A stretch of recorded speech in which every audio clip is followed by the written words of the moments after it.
welcome to the Harvard Business School Online Global event. My name is Gwen Mdinaradze. I'm the President and CEO of Speakers Alliance Canada, an international speaking and consulting firm. And I'm the founder of an invitation-only global community, JANO, Joint Alliance of Networking and Outsourcing. Here at HBS Online, I lead the global chapter, and today it is my pleasure to facilitate this event. And I featured one of the HBS Online learners, Alice Carli, and I'm excited to ask Alice some of very interesting questions around her experience as an HBS Online learner, as well as we will talk about her post-HBS Online experience, what she does right now in Italy, her new position at the startup company. We will talk about entrepreneurship and startups.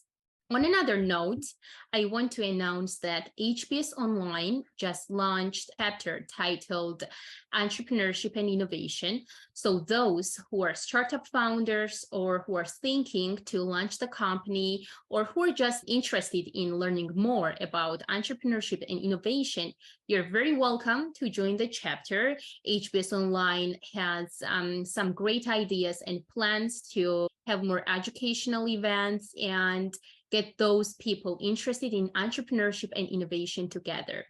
If you're attending my events and if it's your first time, I want to let you know that Global Chapter gathers over 3,000 global learners from all over the world.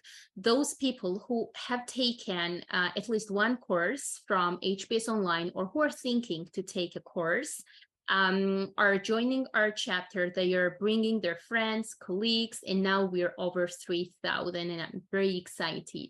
And this success is because of all of you for your engagement and interaction during the event, and I'm so excited and grateful for this.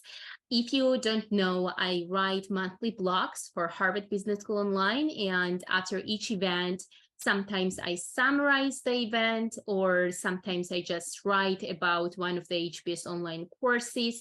So you're welcome to go to the Global Chapter page and check out the blog. After this event, I will write about my experience with Alice, what we learned after the event, and how informative our interview was. So I'm excited to write about this. And my events are not only educational and informative.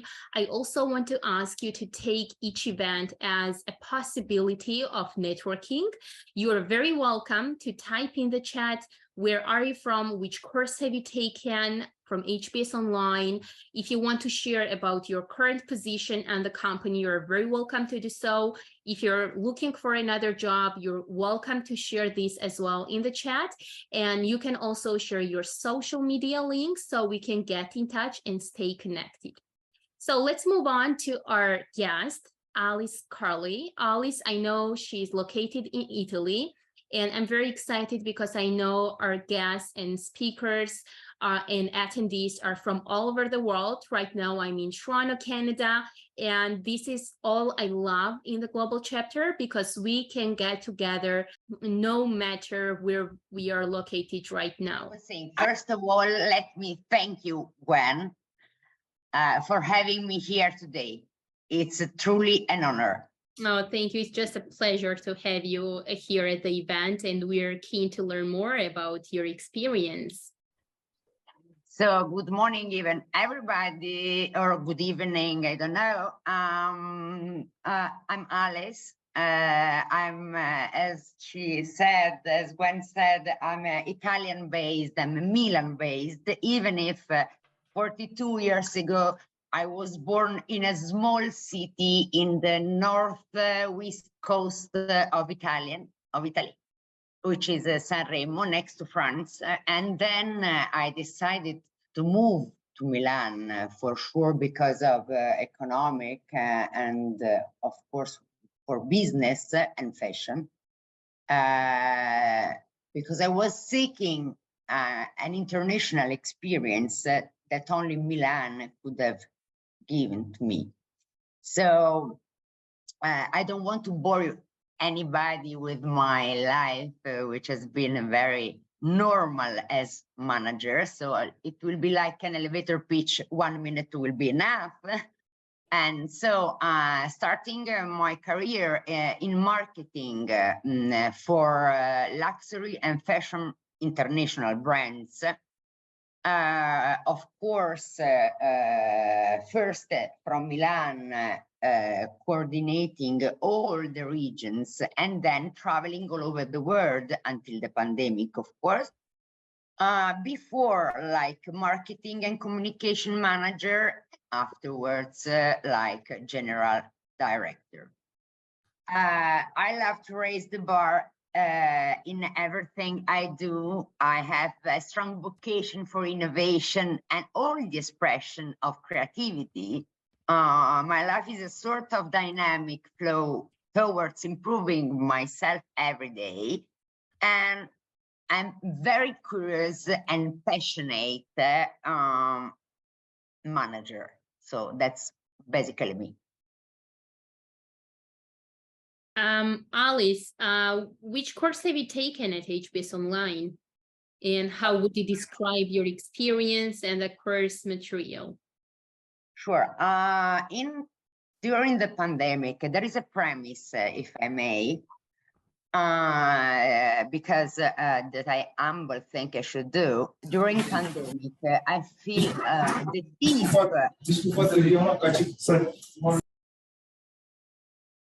Sorry. Yeah. I feel the deep need of increasing my skills, my knowledge, and also to start thinking out of the box for two different reasons. The first one was because we were in a dramatic global moment like the pandemic, and I want to switch my approach and mindset to a more positive way. And the other one was because after 23 years in fashion, which is a very, very frenetic and dynamic world, even if you are not a designer or a creative director, you have no time to stop, sit down and think and study, of course. So that was the reason why the first one. The second one was because I was felt in love with all the video of the legendary Professor Clayton. And I was there watching his video in all the advertising of the Harvard Business School online, of course. And I said, when I hear him talking about disruption, which is for me very interesting, being a very innovative person and very innovative mindset, I said, who could be more perfect to make me understand a little bit more this force that was changing all the paradigm like no other. So I started to achieve the strategy certification, the specialization of strategy certification, which was, I mean, I'm still alive, but it was not easy at all to start studying after 23 years of working. That's true. And that's my first lesson learned, because since I'm very, very curious, for sure I will do other course. But to make that, so to take the strategy specialization, you must have 3 different under strategy subcategories specialization. So the one was in disruptive strategy. The second one was about sustainability business strategy. And the third one was strategy execution. So 3 different chapters who made me more solid and more I mean, more open before previous moment. And I mean, at the beginning, when you start, you think it's impossible until it's done, because you see a lot of job to do, a lot of peers which are very good, very international, with a lot of different experience. There was nobody in the fashion industry. So for me, was I was the only Italian and the only, maybe the youngest one, and also in fashion industry. So nobody understands my creative meaning or definition, and I learned a lot from my peers. And so this was the free course that I taken. Congratulations, your certificate of specialization. That's amazing. What would be one learning outcome that you would always remember and use in your current position at the startup company? I would say after 1 year, around 1 year of learning at Harvard, and from peers and from teacher, because you don't only learn from your teachers, but from your peers during the interactive session, which are amazing. I mean, when I say no one like Harvard, it's not because I'm talking about economy and management. Nothing it's compared in terms of interconnection, and also after that, after the course. So I could say a million of key lessons learned, but amongst all of them, I learned that once I have learned all the answer, they change the question. And this is important because, of course, you have learned all the answer, and the day after, they're going to change the question. So the market, it's very volatile, and someone like the professor Christensen, which for me it's a visionary, it was a visionary and a legend, show me how you can be both strategic on one hand, and on the other hand, as much as good in executing the strategy. That's exactly the reason why it was a dreamer on one end and a doer on the other one, because both disruption and, for instance, the job to be done, which is more pragmatic, are two different kind of approach, because disruption is something about after years and years of research, and I mean, he had a lot of brands.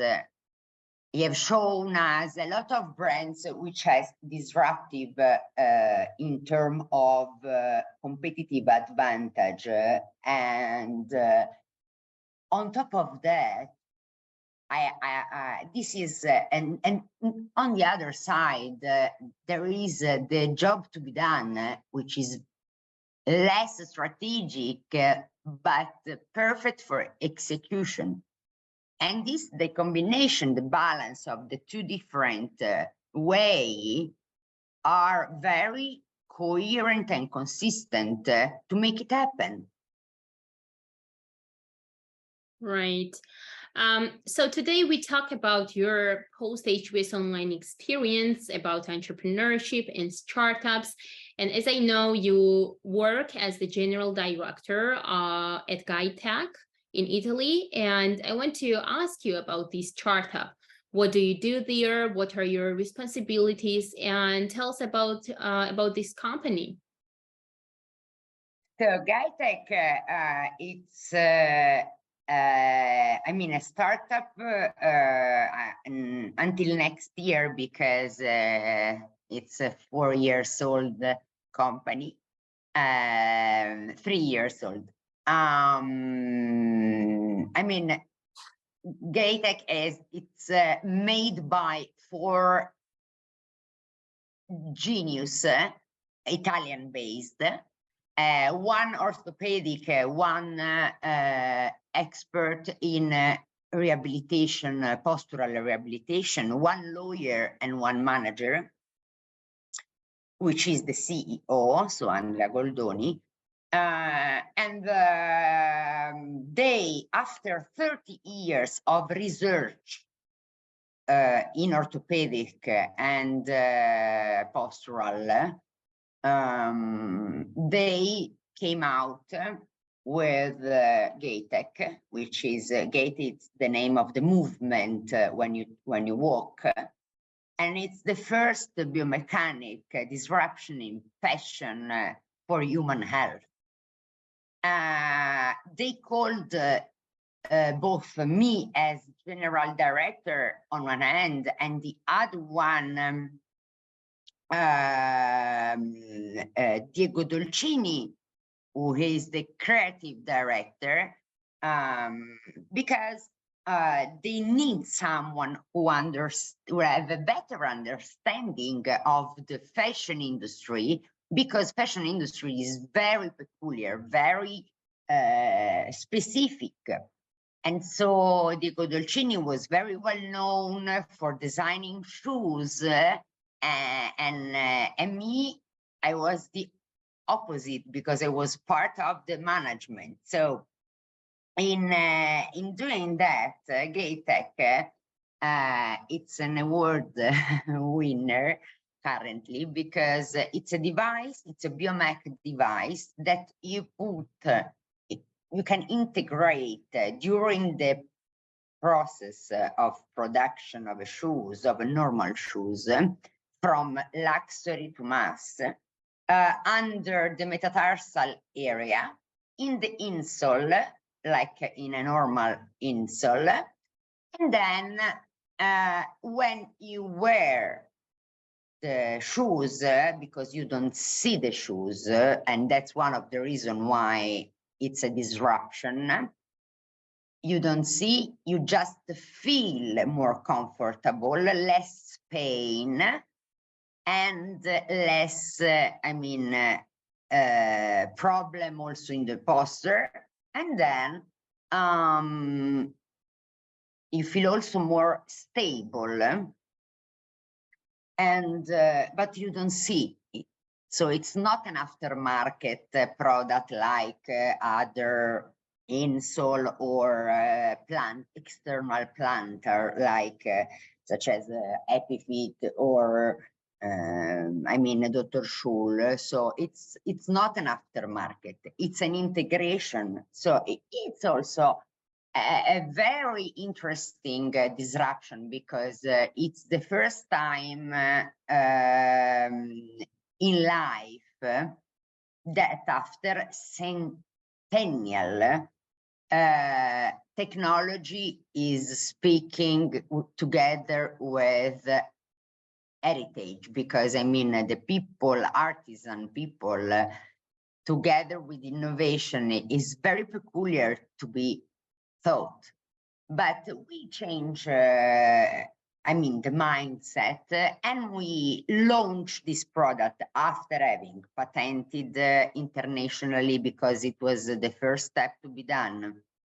Then having asked a certification to the PhD, the most important, the most relevant PhD for orthopedic, for feet in Italy, which is Professor PhD Roberto Bevoni, which gave us the certification, the medical, certification.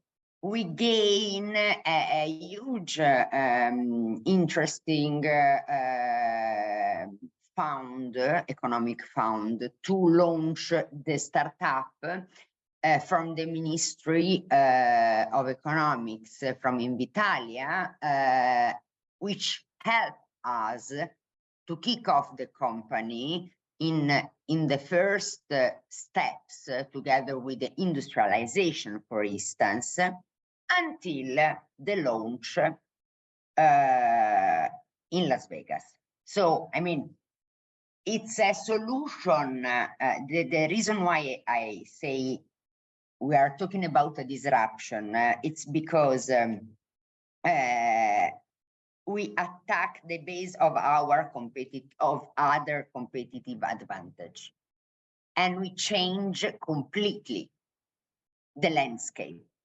So currently we are the first one, and we are the leader, but our competitive advantage, it's very important currently because it's the first solution ever, since 70% of women wearing heels.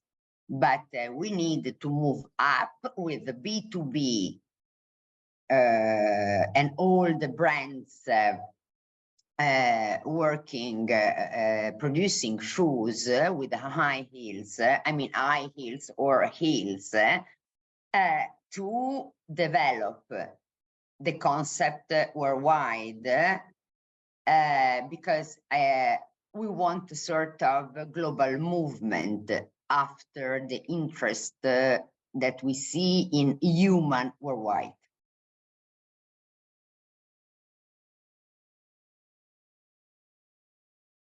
I was posting on Instagram at the same time, so I'm managing the chat, asking the question, and I saw a lot of questions and promoting our event in the social media. So Alice, that's great. That's amazing. And I'm a huge fan of this organization. But what are your responsibilities? What do you do daily basis?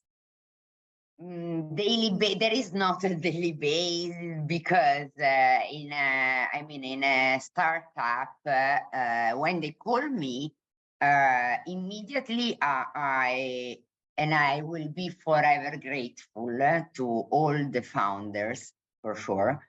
The first thing I've done was to define better the positioning of our disruption, because it was not super easy to try to explain to expert, not to the manager and the lawyer, but to the orthopedic and the other one, which is an expert in rehabilitation, talking about disruption. I mean, it's another language. Of course, it's not their language.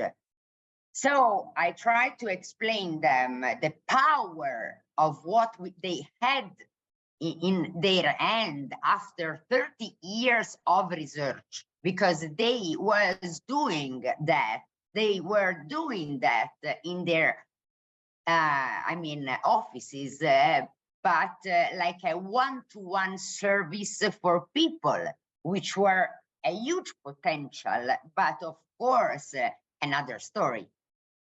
So when I try to convince them that this was not only a wearable technology, this was a very disruptive idea, and that could also be developed because it was so flexible, that could be also,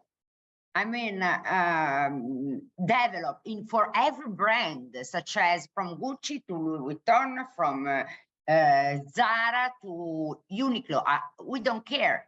It's also on top of that, for obvious reasons, since we want to win and seeing all the women with more health, because after pandemic, people don't want to suffer anymore if there is no reason why. And beauty, today, ethic is important, such as aesthetic. And after 1 century of having suffered for 10 centimeters heels, come on, guys. or you get a sneaker, or you change your mindset, because today you don't want to suffer. Just, I mean, I hope that brands will be more conscious if we are talking about sustainability, because also this point, this task is something as sustainability. So, I mean, for me, sustainability is very, should move up a little bit quicker for everybody. I mean, because it's a call, because we don't have a planet B. So even in this small brand, because we are a startup, for us was a kind of call for women, and saying you don't have to suffer because you want to be more feminine. You can be feminine without suffering. And it's certified by PhD, it's a patented, and so you have, and on top of that, we also added another innovation, which is a QR code, which can show you if you are recognizable and through, so kind first. So it's very, very specific. That's great, Alice. Thanks for sharing in more detail. I think those women who are enjoying wearing the sport shoes will continue to do so. Yeah. But those who really love wearing high heels but are having hard time to do so, they will find this innovation very helpful and very disruptive. So you mentioned that the company is an award winner. So what does that mean? What kind of award did you win, and how did you and your colleagues contributed to won this award? Everybody contribute. We are a very, very strong and solid team. And how many people are in your startup? No, in terms of number of people, we are only the four. I mean, for the four founders, plus me as general manager, and Mr. Diego Dolcini as creative director, plus important investors, but not operative, of course. So I also make corporate governance together with the lawyer, which is Marcello Benetti. We won 3 years ago an award for innovation from the Ministry of Economics, which was the one I said you before regarding the fund to help us and support us to launch the initiative. And then we won the first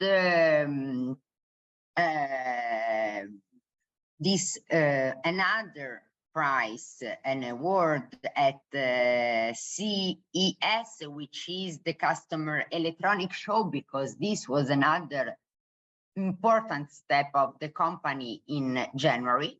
Usually when you launch in the fashion industry something, it's never out of Milan or Paris or New York or London. And we were very, as my CEO Andrea Goldoni said, crazy and madness to launch it in I mentioned him to launch him at CES. This was an idea that I had, and I think I was more crazy than him, because when I proposed it during a meeting, everybody was looking me like you're crazy, but you are seriously crazy. It was at the end of July, there were 40 degrees, and I tried to convince everybody that to disrupt, even in terms of positioning the company, if you want to disrupt 360 360 degrees, you cannot make it enough. I mean, you cannot present something very special and disruptive during a Milan Fashion Week, but not for the Milan Fashion Week, for the landscape. So,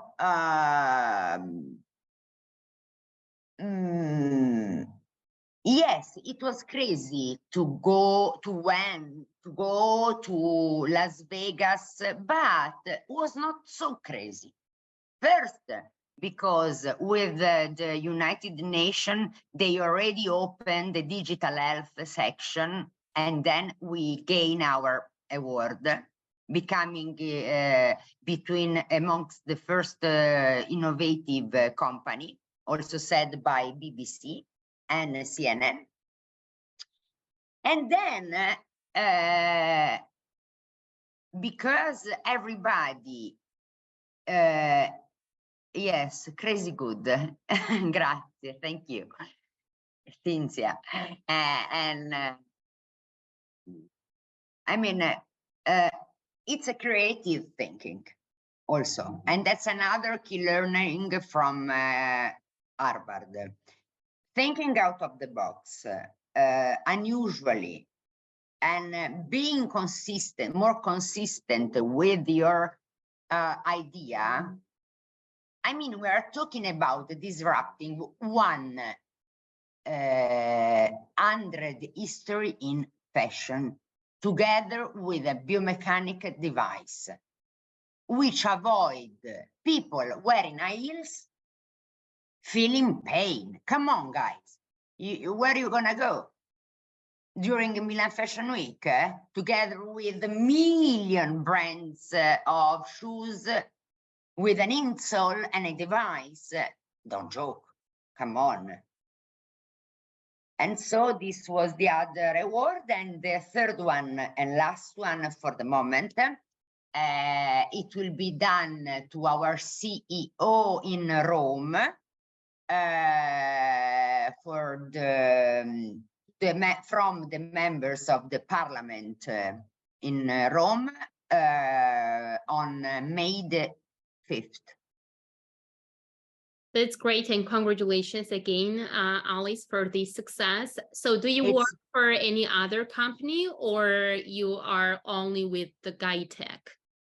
For sure, I feel GuideTech the closest in terms of mindset and also heart, because it's my first time starting my Harvard moment. I became an advisor because I cannot only study. I want to study and work in, because beforehand I've been always an executive in the corporate, of course, and in the headquarters. Currently, starting from 2019, end of 2019, I'm advising for fashion and beauty, regenerative beauty. Of course, nothing compared to GuideTech, because I mean, yes, compared to GuideTech, there is another brand which is beauty, but which is the person who patented the staminal cell, which is Lipogems. So PhD Carlo Tremolada, which is another crazy man. He is another one. I can compare the two landscape, like the two I feel the most, because they are crazy, but the crazy madness, which is of course based on a huge idea. Regenerative beauty, it's something which is not only, I mean, for the clinic in terms of aesthetic, but also for something which is more orthopedic or not in orthopedic, but chirurgeon, surgeon, so something which is very in the research industry, R&D in terms of also cancer, and to me is very, very comparable in terms of disrupting something which was beforehand very basic, a beauty clinic. Afterwards, very special. Mm-hmm. Alice, we are approaching to a Q&A session, and my last question would be, what are the advantages and disadvantages of launching a startup firm? Sorry. Yeah, it's okay. I'm not speaking about just GuideTech, but generally from your from the knowledge you gained from HBS Online, from your general experience as an executive, and from your experience as the general director at GuideTech. How would you summarize advantages and disadvantages of launching a startup firm? Well, you have to be a dreamer and a doer for sure. You have to be brave, even more in this moment of the situation, of the geopolitical situation, because currently the landscape is not so clear. And after a pandemic, brands became ecosystem, so the industry are very interconnected, so it's not easy at all. And also, we don't have to forget that the digital on one end, the e-commerce on the other end, because the digital is something and e-commerce is something else, of course. So on one end, in terms of communication, and the other end of marketing communication, and the end of business, this was something which was disrupting. I mean, during the pandemic, which was already there, but change all the paradigm. And so I think that nowadays launching a startup, it's very different to making, I mean, even 10 years ago, it's another story. With all the new generation on top, it's completely another story. I mean, you have to start from scratch. Nothing can be compared, and something that I echo. I get it. I get it. Something which I have learned, and I can say about a startup,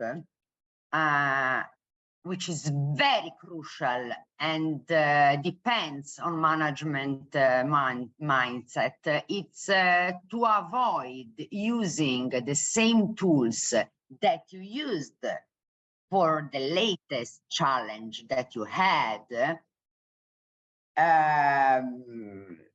to face the new one, because you cannot win with the same tool of yesterday.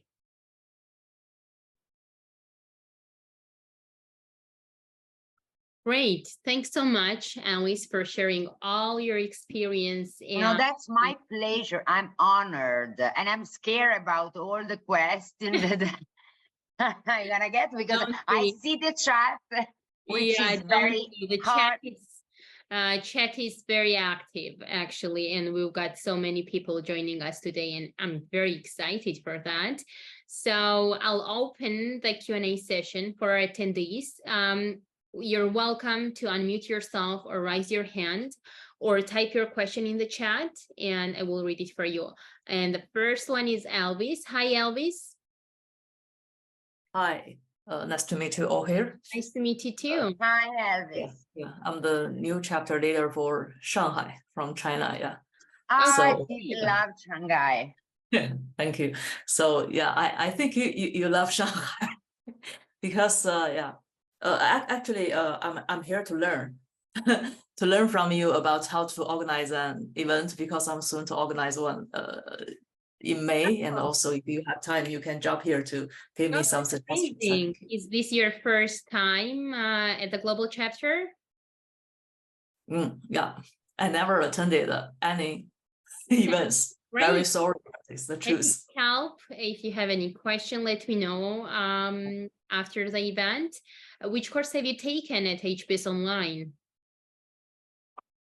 Yeah, thank you. I took Management Essentials in 2019, just before the pandemic. Yeah.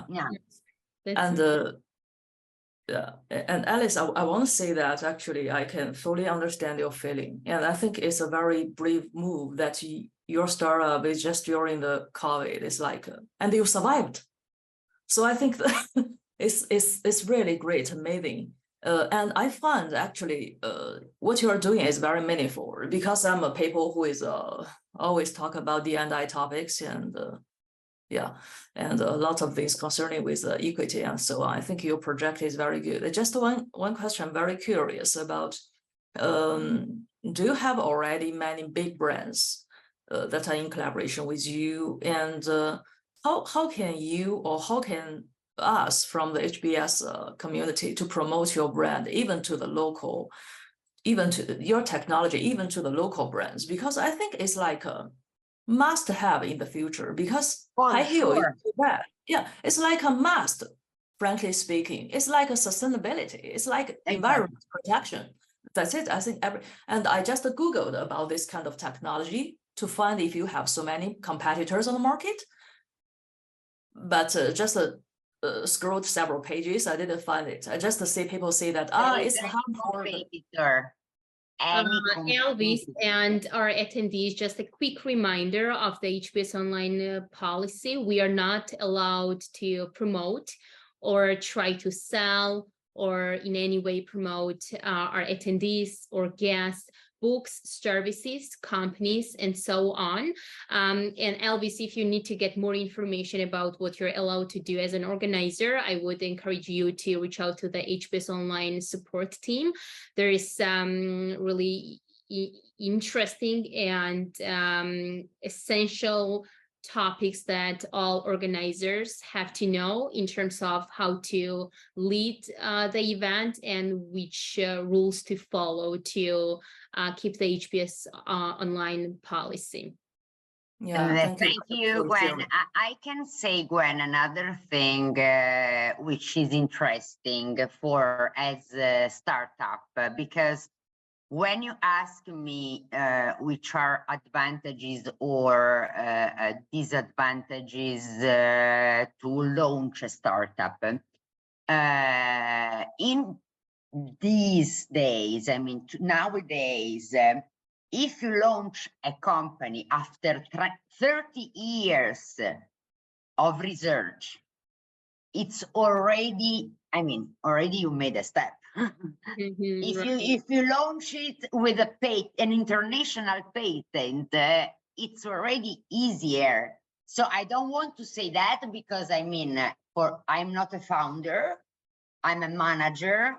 I'm here to support them and provide them my experience, but for sure this could be helpful. Great, thank you for the question. Elvis, do you have any other question, or I should move on to another attendee?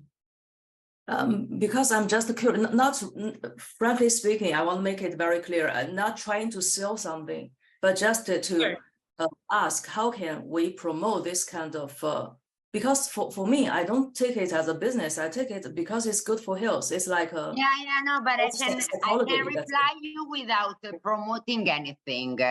No worry. I perfectly know all the policies. So I think, Gwen, you can stop me if I say something which is wrong. As a business-to-business business model that we just launched in the market, from on the 3rd of January, which seems to me 1 year ago or 3 years ago, we are currently talking and sharing with the most important fashion groups because if we want to become a movement, a global movement, and of course also in China, in Asia, not only in China, in Asia Pacific, in Japan, wherever, we need to talk with the biggest provider or shoemaker. And we are talking with them because, of course, it's very, even from our side, for policy, I cannot say the name, but of course, we are, after having finished the industrialization, we started immediately talking with all the most important industries, brands, and groups. So breaking news very soon.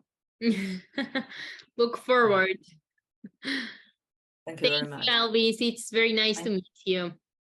And Gwen, sorry, there is a lady I don't see because if I take off my eyewear, I don't see anything. There is a very kind Elvis, ciao. And there is another person, Bethany Werner. Right, I was going to read the question for you.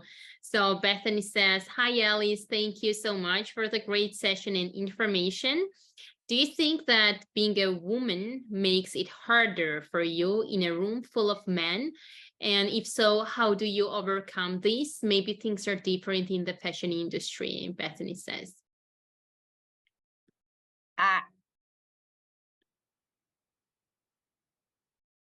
Actually, that's a great question. I love that question. Yeah, that's why I was mute. It's a great question, and you have to be brave to have to ask it, because anybody say that, but everybody think it. I mean, all the women at least. Right. Yes, it's very difficult being a woman.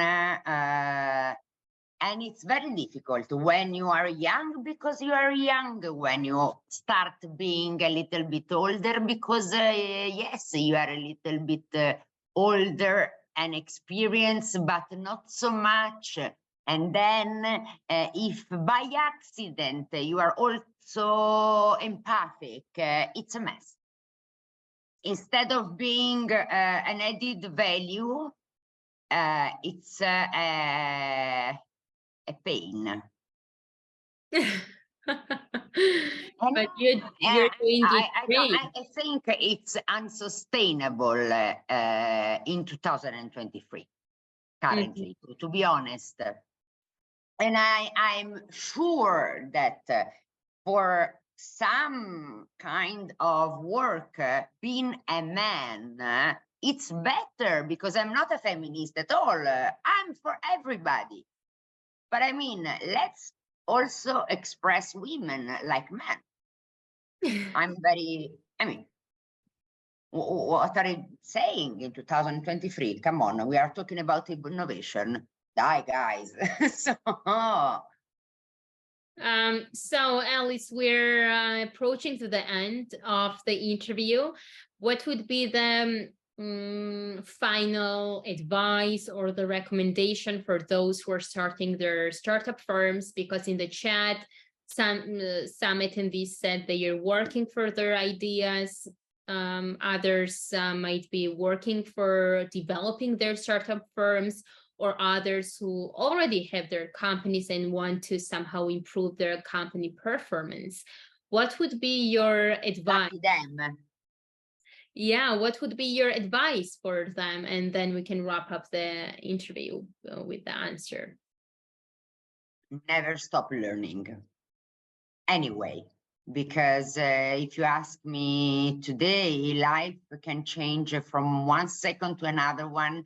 And I mean, if you want to be curious, if you want to launch a startup nowadays, you cannot be curious, passionate, even like, I mean, I compare, this is another thing which could be interesting. I compare very often my work, my job with the sport, because it's very interesting to be how much you have to be unstoppable, how much you have to be challenging, how much you have to be, I mean, tenacity. It's very, how much preparation is important as playing. So this could be something which could be interesting for something. So for someone who have an idea such as important to be launched today. Mm-hmm. That's great. Thank you very much, Alice. I'm very excited that you're the guest. The recording will be available in the next couple of weeks, but I'm so excited to announce that in May, I have a special guest, a special agent, and we will talk about women in leadership. We will talk about parenting and how women leaders manage work-life balance. So it will be very interesting event, and details will be out at the beginning of May. So stay tuned. Thank you again, Alice. It's always a pleasure to have a chat with you. And thank you everyone for joining us today. Thank you. Thank you. Thanks, Alice. Thanks, Gwen. Thank you. Thank you so much. Have a great day. Bye. Bye. Thank you.